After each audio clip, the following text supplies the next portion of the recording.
Good morning all of you. I'm Gaurav and in this video we are going to finish our chapter number 5th, that is the organizing. Right. So organizing में एक last topic है जो कि हमारा यहाँ पे remaining है, that is the delegation. Right. So delegation term होता क्या है, पहले तो इसको समझिएगा. Delegation term होता है सिर्फ हैंड ओवर करना. Delegation क्या होता है, सिर्फ चीज़ को देना. In the management, the delegation of authority merely means granting of authority to subordinates to operate within the prescribed limit. हम लोग मैनेजमेंट के अंदर क्या होता है, डेलीगेशन की सिर्फ अपनी जो पावर है उसको हम लोग सामने वाले को सिर्फ दे रहे हैं. आपको ये पावर दी गई है ताकि आप इस ड्यूटी को अच्छे से परफॉर्म कर सकें.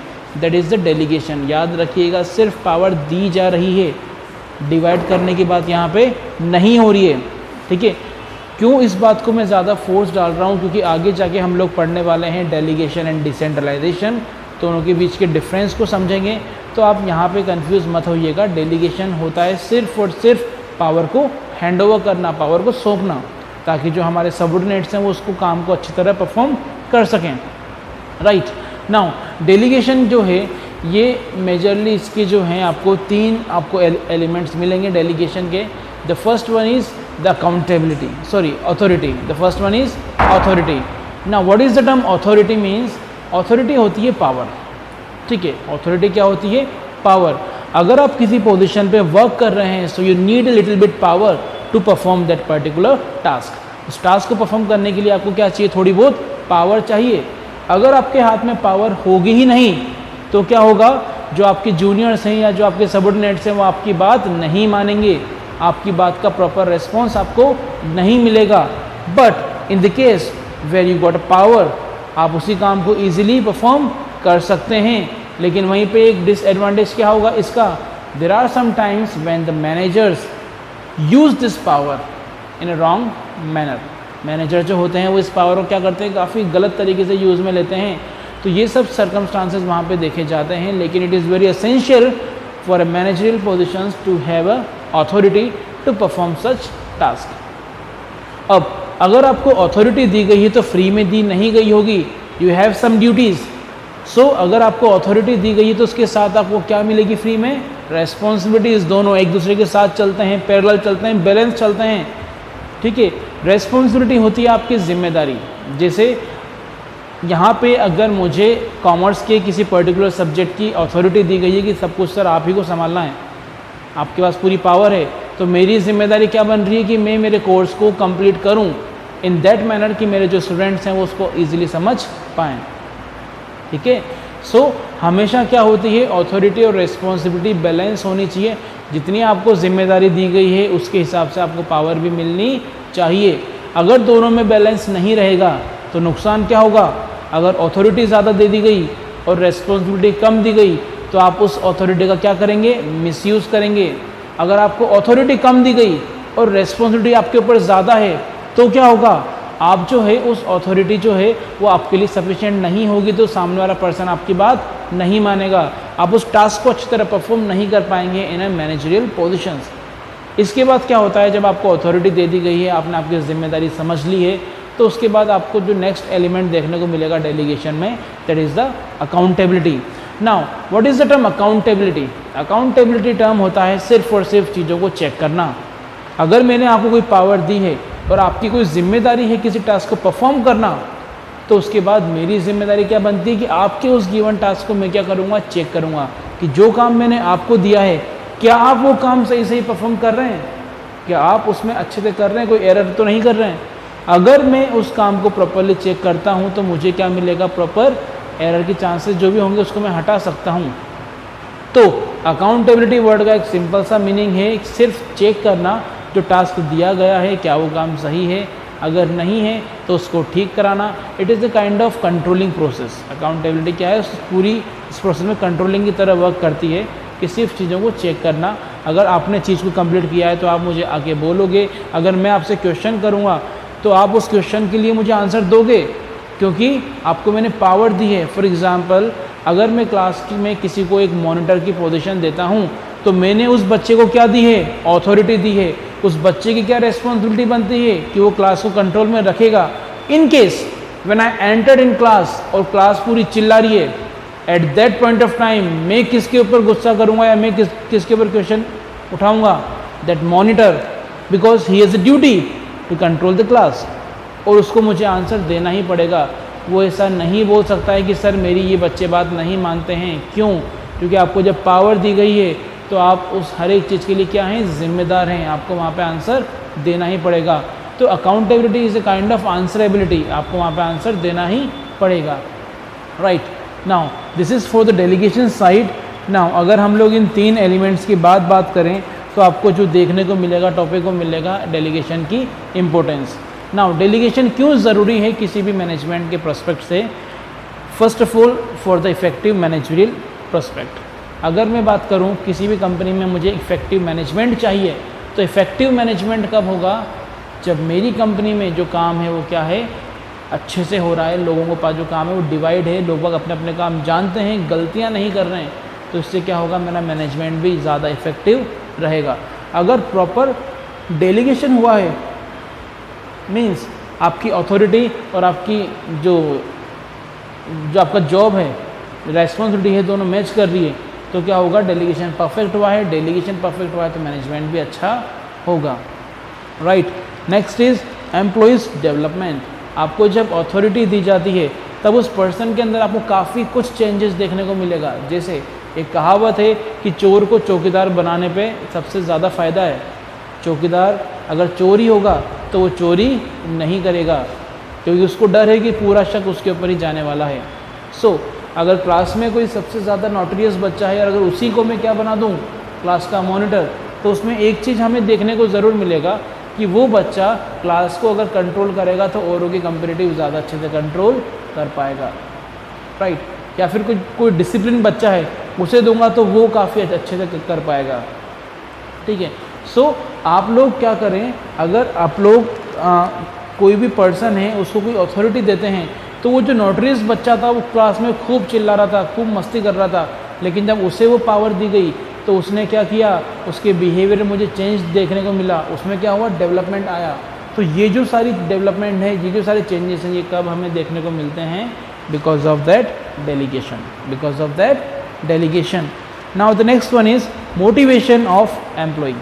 इट इज़ वेरी एसेंशियल कि हम लोग हमारे जो एम्प्लॉयज़ हैं उन्हें क्या करें? मोटिवेट। ये कब हो पाएगा? जब हम उन्हें डेलीगेट करेंगे। अगर मैंने मेरे जो सबऑर्डिनेट्स हैं उन्हें पावर दी है तो वो क्या हो जाएंगे? ज़्यादा मोटिवेट हो जाएंगे कि सर जो है वो हमारी कुछ रखते हैं, हमारी कुछ इमेज है सर के सामने, और ज़्यादा अच्छे से मेहनत करेंगे। राइट, तो इससे क्या होगा? जैसे सपोज क्लास में कोई बच्चा है, he is a top ranker, उसको मैंने बोल दिया कि ये इस क्लास का नाम रोशन करेंगे, बाकी सब नहीं है, तो वो जो बच्चा है वो मोटिवेट हो जाएगा बहुत ज़्यादा। प्लस जो सेकंड या थर्ड रैंकर्स हैं वो और ज़्यादा मोटिवेट होंगे कि हमें अगली बार सर जो है, सर से हमें अप्रेजल चाहिए, ना कि इसको हम लेंगे अब अप्रेजल। तो ये मोटिवेशन का है एक अच्छा सोर्स है अगर आप सामने वाले पर्सन को पावर देते हैं तो। Right, the next is facilitate of growth. देखिए, अगर हम लोग सामने वाले को पावर डेलीगेट करते हैं तो इससे काम अच्छे होने के चांसेस काफ़ी ज़्यादा बढ़ जाते हैं, और क्या होता है कि जो हमारी टीम रहती है वो भी काफ़ी ट्रेंड और एक्सपीरियंस्ड बन जाती है। इससे रिजल्ट क्या मिलेगा? हमेशा हमें अच्छा मिलेगा और हमारी कंपनी से क्या होगी? ग्रो होगी। The next point is basis of the management hierarchy. देखिए, ये जो पॉइंट है, delegation of authority establish superior to subordinate relationship which are the basis of the hierarchical of the management. देखिए, अथॉरिटी जो है ये हमेशा फ्लो कैसे होगी? फ्रॉम टॉप टू बॉटम, यही हायरार्किकल है। हायरार्किकल वर्ड जो मतलब है ये क्या होता है? आपका स्टेप बाय स्टेप। ठीक है, सो आपका जो मैनेजमेंट है ये कम्प्लीटली कैसे होगा? आपका स्टेप बाय स्टेप ही होगा। सबसे टॉप पोजीशन को ज़्यादा पावर डेलीगेट की जाएगी, उससे नीचे वाले को थोड़ी कम और उससे नीचे वाले को और कम। तो स्टेप बाय स्टेप क्या होगी? आपकी पावर भी अलग अलग डेलीगेट की जाएगी। Right, now the next one is the better coordination. अगर किसी भी कंपनी में हम लोग प्रॉपर डेलीगेशन करते हैं तो उसका सबसे बड़ा फ़ायदा हमें क्या मिलेगा देखने को? कि जो हमारी कंपनी है उसके अंदर जो पूरा का पूरा जो कोऑर्डिनेशन है अमॉन्ग्स द डिफरेंट डिपार्टमेंट्स वो काफ़ी ज़्यादा अच्छा रहने वाला है। ठीक है, now the next one is the centralization and the decentralization. ठीक है, दोनों में डिफरेंस क्या होता है, दोनों टर्म क्या होता है, इसको हम लोग पढ़ने वाले हैं आज, ठीक है। सो फर्स्ट वन इज़ आपके इसमें है जो that is the centralization. Centralization term होता क्या है, फॉर एग्जांपल अगर पूरी पावर मैं सिर्फ मेरे हाथों में रखूं, पूरी पावर मैं सिर्फ मेरे हाथों में रखूं, पावर को मैं डिवाइड नहीं करूं, तो वो टर्म क्या कहलाएगा, सेंट्रलाइजेशन। नुकसान क्या है सेंट्रलाइजेशन का, कि अगर कोई रूटीन डिसीजन मेकिंग होंगे तो उसमें हर चीज़ के लिए मुझसे परमिशन लेना पड़ेगा, इससे मेरा टास्क जो है वो काफ़ी ज़्यादा डिले हो जाएगा, टाइम पे फिनिश नहीं होगा। तो ये सब जो है कुछ एक डिसएडवांटेजेस हैं किसके, आपके सेंट्रलाइजेशन के। वहीं most of the companies are using a combination of centralization and decentralization. उससे पहले हम लोग अभी पढ़ेंगे कि डिसेंट्रलाइजेशन टर्म होता क्या है। सो डिसेंट्रलाइजेशन टर्म क्या होता है कि अपनी पावर को हम डिवाइड कर दें। मैक्सिमम कंपनीज डिसेंट्रलाइजेशन को ही मैक्सिमम टाइम ड्यूरेशन के लिए यूज़ में लेती है, but whenever it is very essential कि पावर हमें हमारे हाथ में ही लेनी है, इमीडिएटली कंपनीज क्या करती है, सेंट्रलाइजेशन को भी अप्लाई कर लेती है। डिसेंट्रलाइजेशन टर्म है कि पावर को हम अपने जो सबऑर्डिनेट्स हैं उनमें बांट दें। मैंने ये फिक्स किया है कि मेरी कंपनी में 5 मैनेजर होंगे, उन 5 मैनेजर के अंदर जो है 8 सुपीरियर रहेंगे, 8 सबऑर्डिनेट्स वर्क करेंगे, 8 सबऑर्डिनेट्स वर्क करेंगे। ये पोजीशंस हैं जो कि मैंने डिवाइड करी है मेरी कंपनी के लिए। अब इसमें क्या होगा, मेरी कंपनी में जो लोग काम कर रहे हैं उनकी पोजीशन क्या है, मैंने डिवाइड कर दी है, उन्हें मैं जॉब असाइन करूँगा, तो जॉब को सिर्फ देना ये होगा डेलीगेशन। लेकिन जो 5 पोजीशन मैंने डिवाइड करी है, जो 5 मैनेजरल पोजीशन मैंने डिवाइड करी है, वो किस में आएगा, मेरा डिसेंट्रलाइजेशन में, जहाँ पे मैंने पावर को डिवाइड किया है अमॉन्ग्स द 5 मैनेजर्स, लेकिन उस पावर को उन्हें देना दैट इज़ द डेलीगेशन। समझ रहे हैं बात को, पावर को डिवाइड करना that is the decentralization, power को देना दैट इज़ द डेलीगेशन, ठीक है। नेक्स्ट डिसेंट्रलाइजेशन, आई होप समझ गए होंगे सारे बच्चे, क्यों डिसेंट्रलाइजेशन किसी भी कंपनी के लिए ज़रूरी होता है। First develops initiative amongst the subordinates. देखिए अगर हम लोग अपने जो जूनियर्स हैं उन्हें पावर नहीं देंगे तो वो जब तक काम नहीं करेंगे जब तक आप उन्हें कुछ बोलेंगे नहीं, वो तब तक काम नहीं करेंगे जब तक आप उन्हें कुछ बोलेंगे नहीं। तो यहाँ पे क्या होगा, डिले हो जाएगा काम में काफ़ी ज़्यादा। लेकिन अगर हम लोग डिसेंट्रलाइजेशन को अप्लाई करते हैं तो सबसे बड़ा फ़ायदा क्या है कि जब मैनेजर के पास खुद के पास पावर रहेगी तो वो खुद इनिशिएटिव लेगा कि सर ने मेरे ऊपर रेस्पॉन्सिबिलिटी दी है, मुझे खुद को यहाँ पे काम करना है, ठीक है। Next benefit is the develops the managerial talent for the future. देखिए अगर मैं किसी मेरे सबऑर्डिनेट को ज़्यादा पावर देता हूँ तो उसका एक मुझे प्लस पॉइंट क्या देखने को मिलेगा कि मेरा जो सबऑर्डिनेट है वो अलग अलग चैलेंजेस को फेस करेगा, वहाँ पे खुद डिसीजंस लेगा और वहाँ पे उसका क्या होगा, डेवलपमेंट देखने को मुझे मिलेगा। The next point is the quick decision making. अगर ऑब्वियसली जो पावर है वो छोटे छोटे लेवल्स में डिवाइड है तो जो डिसीजन मेकिंग होगी वो भी क्या होगी, काफ़ी ज़्यादा फास्ट होगी। नेक्स्ट, अगर मैंने मेरी पावर को डिवाइड किया है तो छोटे मोटे काम के लिए क्या मेरे सबऑर्डिनेट्स मेरे पास आएंगे, नहीं, वो जो मैंने 5 मैनेजरियल पोजीशन फिक्स करी है वो लोग वहीं पे अपनी प्रॉब्लम्स को सॉर्ट आउट कर लेंगे। तो मेरे तक प्रॉब्लम नहीं आ रही तो मैं क्या रहूँगा, रिलीफ रहूँगा। मैं क्या हूँ, टॉप मैनेजर हूँ, मैं क्या रहूँगा, रिलीफ रहने वाला हूँ। मेरे जो नीचे 5 मैनेजर्स हैं वो सारी प्रॉब्लम्स को हैंडल कर लेंगे। The next is facilitates growth. अगर वो लोग अपने वर्क के ऊपर फोकस कर रहे हैं और मैं सिर्फ उन्हें ओवरव्यू कर रहा हूँ तो मैं मेरी कंपनी को ग्रो कैसे करूँगा इस बारे में सोच सकता हूँ, मुझे टाइम मिल जाएगा उसको सोचने के लिए। Is it clear? The next is the better control. अगर मैं अकेला पर्सन पूरी कंपनी को कंट्रोल करता हूँ तो it is a very time consuming process और उसमें एरर के चांसेस भी बढ़ जाएंगे क्योंकि मैं हर तरफ ध्यान नहीं दे सकता हूँ। बट अगर मैंने मेरे नीचे 5 मैनेजर्स को रखा है कंट्रोल करने के लिए तो एक से भले 5 हैं, वो 5 उसको ज़्यादा अच्छी तरह कंट्रोल कर पाएंगे पूरे के पूरे मैनेजरियल एक्टिविटीज़ को। Right now this is for the today's video. In this video you will finish the organizing chapter. इसके अलावा भी आपको अगर किसी भी तरह की क्वेरीज हो in this chapter regarding any point you can send me A message और कॉल मी। इन सारे जो वीडियोस हैं इनके आपको नोट्स बनाने हैं।